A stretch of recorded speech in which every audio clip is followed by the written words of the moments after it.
Hello friends, कैसे हैं आप सब। एक बार फिर से स्वागत है आपका हमारे यूट्यूब चैनल शिखर स्टडी पॉइंट पर। दोस्तों, आज के इस वीडियो में आपके लिए हिंदी है और आज उत्तराखंड की वीडियो नहीं है।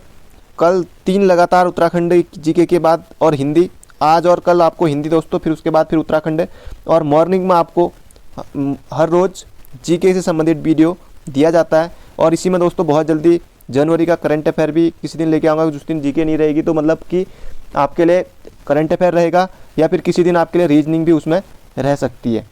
तो चलिए दोस्तों, आज के इंपॉर्टेंट क्वेश्चन शुरू करते हैं। सभी क्वेश्चन किसी न किसी एग्ज़ाम में पूछे गए हैं तो इसलिए आज से महत्वपूर्ण है। आपको सभी मिल जाएगा इसमें और पूरे डिटेल में दोस्तों मैं आपको बताऊंगा। पूरे 15 क्वेश्चन है। बाकी धीरे धीरे जैसे जैसे भर्ती नज़दीक आती जाएगी, जब एग्ज़ाम आपका होने लग जाएगा, नोटिफिकेशन आ जाएगी, तो क्वेश्चनों की संख्या बढ़ाकर मैं और भी ज़्यादा कर दूंगा। तो चलिए आज के क्वेश्चन शुरू करते हैं। तो सबसे पहला प्रश्न दोस्तों, ये एग्ज़ाम में सीधे सीधे पूछा गया है, वर्तनी से प्रश्न है और वर्तनी से एग्ज़ाम में आता है। ये आपको दोस्तों लिख के प्रैक्टिस करनी पड़ेगी। और भी वर्तनी यही नहीं, बहुत सारे, कुछ भी एग्ज़ाम में एक वर्तनी जरूर आएगी। पहला प्रश्न है, निम्नलिखित में से शुद्ध वर्तनी वाला कौन सा है। तो दोस्तों एक तो इस तरह से पूछा जाता है, या फिर ये तो एक ही प्रश्न, मतलब कि एक ही है, 4 ऑप्शन पूछ दिए, या फिर 4 कोई होंगे, उनमें से एक शुद्ध बताना होगा आपको, कोई भी और नाम दे सकता है। तो इस तरह से, तो इसमें से उत्तरदायी दोस्तों पहला क्वेश्चन आपका सही हो गया होगा। उत्तरदायी ये वाला बिल्कुल नहीं है, ये वाला भी नहीं है उत्तरदायी, ये उत्तरदायी डी भी नहीं है। तो इसका सही उत्तर है ऑप्शन नंबर बी। तो बहुत लोगों का सही हो गया, बहुत लोगों का गलत हो गया। तो आप दोस्तों इसको कॉपी में लिख के ज़रूर प्रैक्टिस करें कि उत्तरदायी या और भी जो भी शब्द हैं जो भी एग्ज़ाम में पूछे जाते हैं उत्तरदायी, तो ये इस तरह से आपका बिल्कुल सही होगा। तो बढ़ते हैं अगले क्वेश्चन की तरफ। अगला क्वेश्चन है दोस्तों, ये भी इम्पोर्टेंट है, स्वर वर्णमाला से पूछा गया है। निम्नलिखित में से कौन सा मूल दीर्घ स्वर नहीं है। दीर्घ स्वर नहीं है, आ, बड़ी, ऊ, ओ।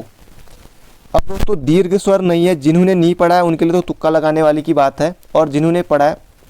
अब दोस्तों ह्रस्व स्वर, अब स्वर किसे कहते हैं दोस्तों, जो स्वतंत्र रूप से बोले जाते हैं। पहली बात तो ये याद रखिए कि स्वर होते क्या हैं। स्वर स्वतंत्र रूप से बोले जाते हैं, जिनमें कि मतलब कि किसी की सहायता नहीं लेनी पड़ती, स्वर स्वतंत्र रूप से बोले जाते हैं। स्वरों की संख्या दोस्तों 11 है। अगर कुल संख्या आए तो तब आपको 13 करना है, वैसे 11 ही करना है आपके एग्ज़ाम में, ये आपको बिल्कुल याद रखना है। अब स्वर दोस्तों जब मैं डिटेल में अगर या मार्च से पहले या फिर दोस्तों 20 फरवरी या फिर 25 फरवरी तक, अभी मैं आपके लिए हिंदी के जो नोट्स है वो तैयार कर रहा हूँ, बाकी क्या क्या देना है करके, तो इसलिए तो आप चिंता ना करें, सब समझ जाएंगे। दीर्घ स्वर, ह्रस्व स्वर। तो ह्रस्व स्वर दोस्तों वो होते हैं जिनके उच्चारण में कम समय लगता है। ओ, ई, ये वाली छोटी वाली ई, ऊ और री, तो इनमें से पूछा गया था ओ, ई, ऊ, री, तो ये है ह्रस्व स्वर। तो ये आपको रखना है, याद रखना। अब दीर्घ स्वर इनमें से कौन सा नहीं है। दीर्घ स्वर होता है दोस्तों आ, ई और ऊ। तो हमारा दीर्घ स्वर कौन सा नहीं होगा, तो ओ नहीं होगा। तो ओ दोस्तों किस में आएगा, तो ओ आएगा संयुक्त स्वर में। संयुक्त स्वर कौन कौन से होते हैं, ए, आई, ओ, औ। जिनको समझ में आ गया दोस्तों ठीक है, बाकी डिटेल में अगर आपको एक बार वीडियो में समझ में नहीं आएगा, जब मैं डिटेल में पहला पार्ट होगा दोस्तों हिंदी का, वो मैं आपको वर्णमाला ही दूंगा, यही ओ, आ, ई वाला और क, ख, ग, घ, ये सब की कंठी कहाँ से बोले जाते हैं, तो पहला यही रहेगा। तो बाकी शुरू करते हैं अगले क्वेश्चन तक। ये दोस्तों पत्रकारिता से प्रश्न है, गंदगी की समस्या से पीड़ित, गंदगी की समस्या से पीड़ित मोहल्ले वासियों की ओर से नगर पालिका अध्यक्ष को लिखा गया पत्र निम्नलिखित में से किस श्रेणी के अंतर्गत आएगा। मतलब कि दोस्तों आपके मोहल्ले में, माना कि आप शहर में रहते हैं या कहीं रहते हैं, तब आपके मोहल्ले में आप किसको पत्र लिखेंगे। अगर आपको अपने मोहल्ले की सफाई करवानी है तो आप पत्र लिखेंगे इसको नगर पालिका अध्यक्ष को। तो लिखा गया पत्र किस श्रेणी के अंतर्गत आएगा। तो ये भी पूछा गया था कि अगर आपके मोहल्ले में गंदगी है तो अगर आप किसको पत्र लिखेंगे, जिलाधिकारी को, नगर पालिका अध्यक्ष को, इस तरह से ऑप्शन में बना था, तब आपको याद रखना नगर पालिका अध्यक्ष को। तो इनमें से आपको बताना कि गंदगी की समस्या से पीड़ित मोहल्ले वासियों की ओर से नगर पालिका अध्यक्ष को लिखा गया पत्र निम्नलिखित में से किस श्रेणी के अंतर्गत आएगा। प्रार्थना पत्र, आवेदन पत्र, व्यापारिक पत्र या फिर शिकायती पत्र। अब दोस्तों आप कोई प्रार्थना तो कर नहीं रहे हैं, कोई व्यापार से भी संबंधित नहीं है, आवेदन भी किसी चीज़ का है नहीं, तो ये दोस्तों कौन सा हो जाएगा, शिकायती पत्र। तो ऑप्शन नंबर डी आपका बिल्कुल सही है। बढ़ते हैं अगले क्वेश्चन की तरफ, वीडियो को अंत तक जरूर देखेगा, अभी बहुत से क्वेश्चन आपको मिलने वाले हैं। निम्नलिखित में से कौन सा व्यंजन संधि का उदाहरण नहीं है? संधि दोस्तों एक क्वेश्चन आपका पक्का है, आपको संधि भी पूरी पढ़नी पड़ेगी, बाकी इसकी ट्रिक भी जो है वो मैं आपको डिटेल में ज़रूर दूंगा। जिन लोगों को ज़्यादा समझ में नहीं आता, जिनको पता है उनका रिवीजन हो जाएगा। निम्नलिखित में से कौन सा व्यंजन संधि का उदाहरण नहीं है? जगदम्बा, विद्यालय, अहंकार या फिर संतोष। सबसे पहले दोस्तों अहंकार, अहंकार इसको हम तोड़ेंगे तो कैसे तोड़ेंगे? अहम धन कार, कैसे? अहम धन कार, तो इस तरह से दोस्तों ये टूटेगा।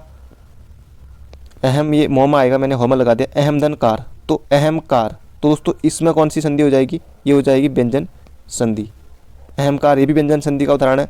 संतोष, इसको तोड़ेंगे दोस्तों, सम धन तोष, तो सम धन तोष, तो ये हो जाएगा कौन सी संधि? इसमें भी व्यंजन संधि है।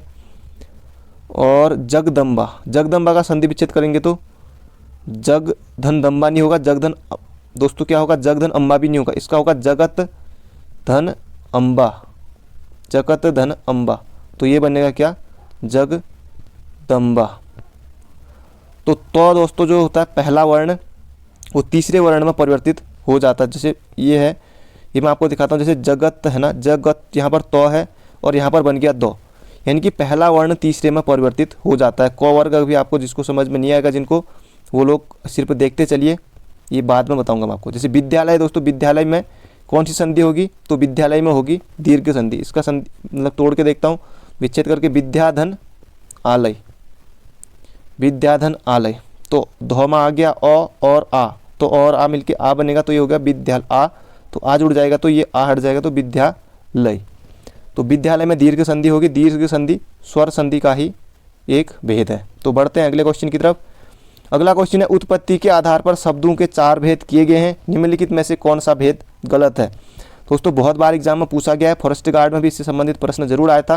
तत्सम, तद्भव, यौगिक या फिर विदेशी।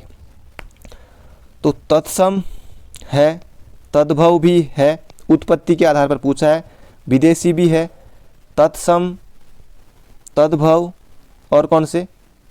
विदेशी, और कौन से दोस्तों? देशज, देशज इसमें नहीं आया है। तत्सम, तद्भव, विदेशी और देशज, ये शब्द कौन से होते हैं? तो ये उत्पत्ति के आधार पर शब्द के 4 भेद होते हैं। बाकी जो यौगिक है ऑप्शन में, यौगिक दोस्तों कौन सा होता है? ये होता है दोस्तों रचना या फिर बनावट के आधार पर, रचना या बनावट के आधार पर। यौगिक एक होता है रूढ़ और योग एक होता है योग रूढ़। अब ये क्या क्या होते हैं इसमें डिटेल में बात करें। जैसे रूढ़ है दोस्तों, जैसे कि जिसका विभाजन नहीं हो सकता है, तो वो योग रूढ़ में पर्यायवाची टाइप। जैसे आप क्या ऑप्शन लूँ मैं आपके लिए? जैसे मोबाइल का आप कुछ मतलब इस तरह से विच्छेद नहीं कर सकते, या कुछ और भी चीज़ का जिनका विभाजन नहीं कर सकते, जैसे कलम है, क धन लम, तो ये तो खैर निरर्थक शब्द। तो इस तरह से दोस्तों ऑप्शन इसमें बनते हैं। तो बढ़ते हैं अगले क्वेश्चन की तरफ। अगला क्वेश्चन है, निम्नलिखित में से कौन सा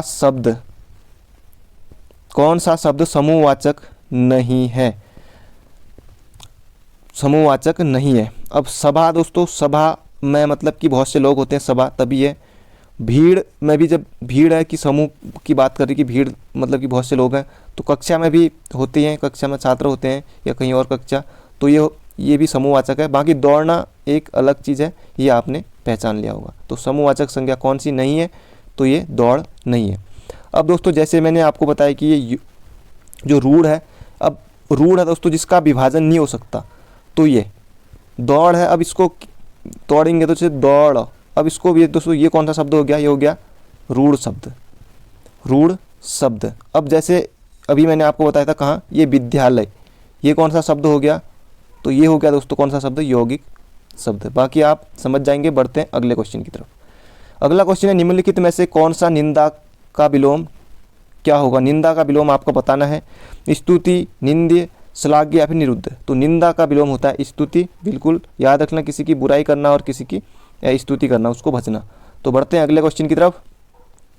अगला क्वेश्चन आपको भरना है दोस्तों यहाँ पर, कोई नहीं टाल सकता, रिक्त स्थान के लिए उचित शब्द। नियत को कोई नहीं डाल सकता, निमित्त को कोई नहीं डाल सकता, नमित को कोई नहीं डाल सकता। तो आपने इसका सही उत्तर चुन लिया होगा कि बच्चा नियति को कोई नहीं टाल सकता।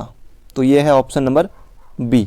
ऑप्शन नंबर बी हमारा बिल्कुल सही हो जाएगा। तो बढ़ते हैं अगले क्वेश्चन की तरफ। अगला क्वेश्चन दोस्तों ये भी सीधे सीधे एग्जाम में पूछा गया था। जिस पर आक्रमण हो, वाक्यांश के लिए उचित शब्द है जिस पर आक्रमण हो। आक्रमण, आक्रामक, आत्मघाती या फिर आक्रांत। अब दोस्तों जिस पर आक्रमण हो उसे आक्रमण तो कहेंगे नहीं। आक्रामक मतलब कि जो खतरनाक हो, जैसे आक्रामक बल्लेबाज कहते हैं कि आक्रामक बल्लेबाज हैं काफ़ी। इसका सही उत्तर होगा दोस्तों ऑप्शन नंबर सी। जिस पर आक्रमण हो उसे कहेंगे आक्रांत। आक्रांत। आत्मघाती, आपने आत्मघाती दोस्तों उसे कहेंगे जैसे कि आत्मघाती मतलब कि जो अपने प्राण खुद ही समाप्त कर ले, वो आत्मघाती। और आपने जैसे पढ़ा होगा कि लाइसोसोम को आत्मघाती की थैली कहते हैं, तो इसी तरह से आपको याद आ गया होगा लाइसोसोम को आत्मघाती की थैली। तो इसी तरह से जो अपने प्राण खुद ही समाप्त कर ले वो आत्मघाती। जिस पर आक्रमण हो वो हो जाएगा क्या, आक्रांत। तो बढ़ते हैं अगले क्वेश्चन की तरफ। अगला क्वेश्चन दोस्तों ये मुहावरा है, मुहावरा से संबंधित प्रश्न है। गुड़ गोबर कर देना, गुड़ गोबर कर देना, कोई बखेड़ा खड़ा कर देना या गायब कर देना, बना बनाया काम बिगाड़ देना या अपनी हानि करके मौज उड़ाना। तो कोई बखेड़ा खड़ा कर देना ये भी नहीं होगा, गायब कर देना तो गुड़ गोबर खराब मतलब कि गुड़ गोबर कर देना मतलब कि बना बनाया काम बिगाड़ देना। तो ये इसका बिल्कुल सही उत्तर होगा, बिल्कुल चौपट कर देना, गुड़ गोबर कर देना, बना बनाया काम बिगाड़ देना। तो बढ़ते हैं अगले क्वेश्चन की तरफ। दोस्तों अभी तक आपने वीडियो को लाइक नहीं किया तो लाइक कर दीजिए। तो बढ़ते हैं अगले क्वेश्चन की तरफ। अब दोस्तों ये है शुद्ध वाक्य से। एक क्वेश्चन पक्का है, एसआई वालों के लिए 5 प्रश्न और कांस्टेबल वालों के लिए 1 से 2। अब सिलेबस लेकर लोग पूछ रहे हैं कि दोस्तों आप में से अब अभी पिछले बार तक अगर उत्तराखंड पुलिस के अनुसार पेपर अगर यूकेएसएससी कराता तो 30 नंबर की हिंदी, बाकी 70 का आपका जीके जीएस। अगर माना रीजनिंग आ जाती है तो वही आबकारी के लेवल के 5-7 प्रश्न रीजनिंग के आपको जरूर देखने को मिल जाएंगे और वो आप बिल्कुल कर भी लेंगे।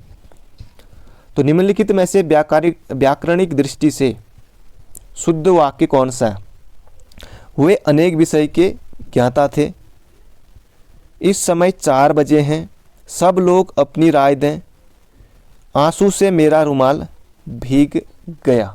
अब दोस्तों इसमें आपको बताना है क्या सही वाक्य।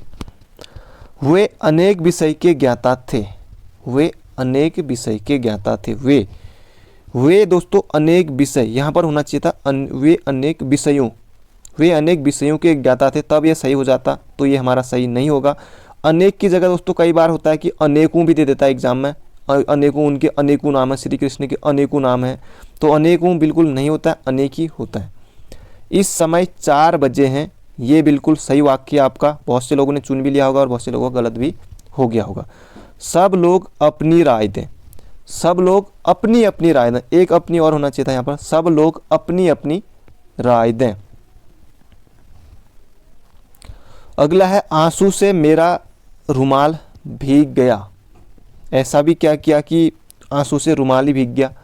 अब दोस्तों आंसू से मेरा रुमाल, आंसू से नहीं, यहाँ पर आना चाहिए था आंसू, आंसू, आंसू से मेरा रुमाल भीग गया। ऐसा भी क्या कर दिया, आंसू से रुमाल भीग गया।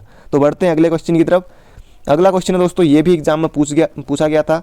संविधान के किस अनुच्छेद में हिंदी को राजभाषा तथा इसकी लिपि देवनागरी को स्वीकार किया गया। बहुत इंपॉर्टेंट प्रश्न है, कई बार एग्जाम में पूछा गया है। 353, 351, 344 या फिर 343। तो इसका सही उत्तर है 343। 343 से 351 तक राजभाषा के बारे में बताया गया है। और ये दोस्तों भाग किसमें है, अगर संविधान के भाग 17 में है, ये आपको बिल्कुल याद रखना है। इसमें दोस्तों हिंदी को राजभाषा के रूप में, इसमें जो है राजभाषा तथा इसकी देवनागरी लिपि ये स्वीकार किया गया है, ये आपको बिल्कुल याद रखना है। किस अनुच्छेद में, अब अनुच्छेद यहाँ पर दिया हुआ दोस्तों, अनुच्छेद, इसमें कौन सी संधि होगी वो मैं आपको बताता हूँ। इसका संधि विच्छेद पहले करते हैं, अनुधन छेद, अनुधन छेद। तो दोस्तों इसमें कौन सी संधि हो जाएगी, इसमें हो जाएगी व्यंजन संधि, व्यंजन संधि। इसमें दोस्तों जो 6 से पहले चौ लग जाता है, ये क्या नियम होता है वो सब डिटेल में पढ़ेंगे। तो बढ़ते हैं अगले क्वेश्चन की तरफ। अगला क्वेश्चन है, निम्नलिखित में से कौन सा वाक्य पूर्ण भूतकाल का उदाहरण है। पूर्ण भूतकाल मतलब कि पहले ही हो गया है, मतलब कि पूर्ण भूतकाल कैसे किसे कहते हैं वो मैं आपको बताता हूँ। जैसे क्रिया का वह रूप, जैसे कोई क्रिया हो रही हो जिससे क्रिया की समाप्ति, वो समाप्ति मतलब कि समाप्ति उसमें स्पष्ट रूप से दी हो, वो पहले ही सटीक रूप से स्पष्ट हो कि उस कार्य की क्रिया की समाप्ति हो रही हो, तो उसे क्रिया की जो है कि पूर्ण भूतकाल कहेंगे। तो वे गए, वे खा रहे थे, वे आए थे, या वे सोकर उठे हैं। तो इसका पूर्ण भूतकाल मतलब कि जो बीत गया, पहले ही हो गया है, तो इसका होगा वे आए थे, वे आए थे। वे गए दोस्तों, ये कौन सा होगा, वे गए तो भूतकाल में चले गए हो। और वे खा रहे थे तो ये हो जाएगा वे खा रहे थे, तो अपूर्ण भूतकाल है। तो बढ़ते हैं अगले क्वेश्चन की तरफ। अगला क्वेश्चन है, निम्नलिखित में से किस शब्द में अ उपसर्ग नहीं लगाना है। अकथ, अचूक, अनुज या फिर अभेद। अ इसमें भी दोस्तों है, अधन कथ, अकथ इसमें भी है, अधन भेद, अभेद भी है, अचूक, अधन चूक ये भी है। अनुज में कौन सा उपसर्ग होगा अगर मैं आपसे पूछूं, तो इसमें दोस्तों कौन सा उपसर्ग होगा अनुज में, इसमें हो जाएगा अनु। तो इसमें ही नहीं है, तो ऑप्शन डी हमारा बिल्कुल सही होगा। अब कई बार होता है कि अ का मतलब क्या होता है दोस्तों, अ का अर्थ होता है क्या, मतलब कि मना या फिर निषेध, इस तरह से कह सकते हैं। बाकी जो अनु है, अनु का मतलब होता है पीछे या फिर कर्म, तो इस तरह से ये आपको बिल्कुल याद रखना है, एग्जाम में पूछ लिया जाता है। तो बढ़ते हैं अगले क्वेश्चन की तरफ। अगला क्वेश्चन है, वह आप ही चला गया। वाक्य में किस शब्द, रेखांकित शब्द सर्वनाम के किस भेद का उदाहरण है। मत मारो, वह आप ही चला जाएगा। मैं अपने आप ही यह काम कर लूँगा, मतलब कि कुछ भी इस तरह से अपने लिए, ये किस भेद का सर्वनाम का उदाहरण है, ये आपको बताना है। पुरुषवाचक, निजवाचक, संबंधवाचक या निश्चयवाचक। निश्चयवाचक है नहीं, यह वह, संबंध भी नहीं है, का की के, इस तरह से कि मेरा मौसेरा भाई है, मेरा चचेरा भाई है, तो इस तरह से और भी उदाहरण है। तो पुरुषवाचक भी है नहीं दोस्तों आप, ये जो है निजवाचक सर्वनाम का दोस्तों, इसमें जो आप है ये पुरुषवाचक में इसमें नहीं है, तो ये बिल्कुल अलग है इससे। यह दोस्तों कर्ता का बोधक है, लेकिन स्वयं कर्ता का काम यहाँ पर नहीं कर रहा है, तो ये हो जाएगा आप, ये हो जाएगा निजवाचक। निजवाचक, वह आप ही चला गया, मैं अपने काम आप ही कर लूँगा, या मैं यह काम अपने आप ही कर लूँगा, तो इस तरह से आपको देखने को मिले आप, तो ये निजवाचक है। तो ये थे दोस्तों आज के क्वेश्चन। बाकी आज मैंने इस वीडियो में साहित्य आपके लिए कुछ लिया नहीं, क्योंकि साहित्य से एक आध क्वेश्चन बन जाते हैं, एक दो, ज़्यादा से ज़्यादा बनेंगे तो थोड़ा मैं आपको अभी प्रेमचंद्र जी के बारे में 2-3 इंपॉर्टेंट चीज़ें बता देता हूँ। प्रेमचंद्र जी को दोस्तों कथा सम्राट कहा जाता है, उपन्यास सम्राट, कथा सम्राट, ये आपको याद रखना है। और ये उर्दू में कुछ रचनाएं लिखते थे, उर्दू में पहले उर्दू में लिखते थे, बाद में आए किसमें, हिंदी में। और उर्दू में नवाब राय से ये अपनी रचनाएं लिखते थे। नवाब राय से क्या पता ये एग्जाम में आ जाए। जैसे राहुल शंकरत्यान का मूल नाम क्या था, कि जैसे बचपन का नाम क्या था, इस तरह से। केदारनाथ पांडे कई बार मतलब कि पेपरों में आया है। जन्म भी पूछ लिया जाता है।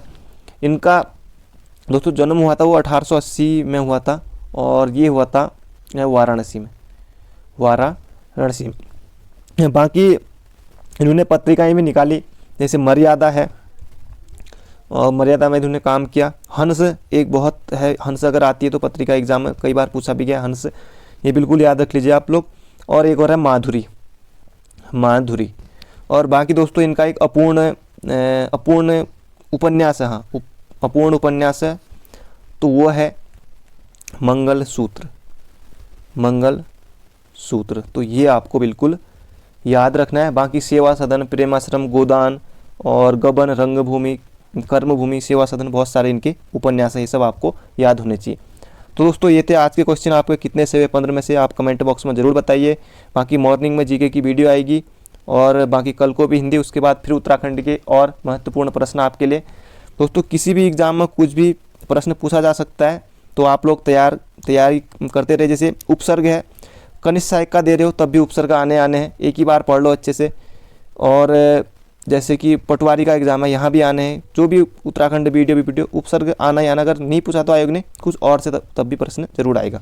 तो ये थे आज के क्वेश्चन। मिलते हैं अगले वीडियो में। Thank you friend, thank you so much.